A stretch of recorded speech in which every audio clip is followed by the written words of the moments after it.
બાબરકોટ અને કોવાયા ગામે આવેલી અલ્ટ્રાટેક સિમેન્ટ કંપનીના પ્રદૂષણના લીધે ખેડૂતો પરેશાન।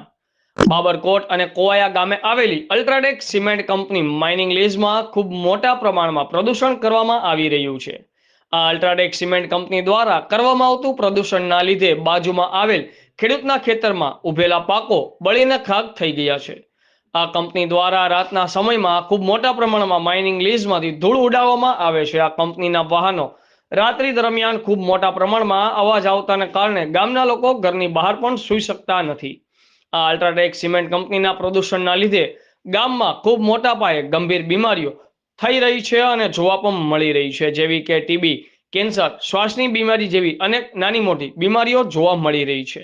આ અલ્ટ્રાટેક સિમેન્ટ કંપનીના પ્રદૂષણના કારણે બાબરકોટ ગામના ખેડૂતો જમીનમાં ઉભેલો લાખો રૂપિયાનો પાક નિષ્ફળ જાય છે, જેમના માટે જવાબદાર કોણ, કંપની કે સરકાર?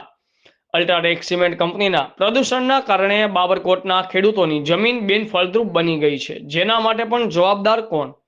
આ કંપની દ્વારા માઇનિંગ લીઝમાં બ્લાસ્ટિંગ કરવાને લીધે ખેડૂતોના કુવા તેમજ બોરના પાણી ખાલી થઈ રહ્યા છે।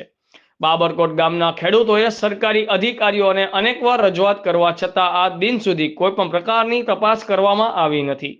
અમારા આઝાદ મીડિયાના મારફતથી અમરેલી જિલ્લા કલેક્ટર તેમજ જાફરાબાદ તાલુકા વિકાસ અધિકારી અને પ્રદૂષણ નિયંત્રણ બોર્ડના અધિકારીને વિનંતી કરવામાં આવી રહી છે કે કંપની દ્વારા થયેલા ખૂબ મોટા પ્રમાણમાં પ્રદૂષણ ફેલાવવામાં આવતું હોય છે, એમની ઉપર કાયદેસરની કાર્યવાહી હાથ ધરવામાં આવે। બાબરકોટ ગામના ખેડૂતના ખેતરમાં પ્રદૂષણના કારણે થયેલ પાકના નુકસાનનું યોગ્ય વળતર પણ આપવામાં આવે। બ્યુરો ચીફ ભગવાનભાઈ ભરવાડ, આઝાદ મીડિયા લાઈવ, બાબરકોટ, જાફરાબાદ।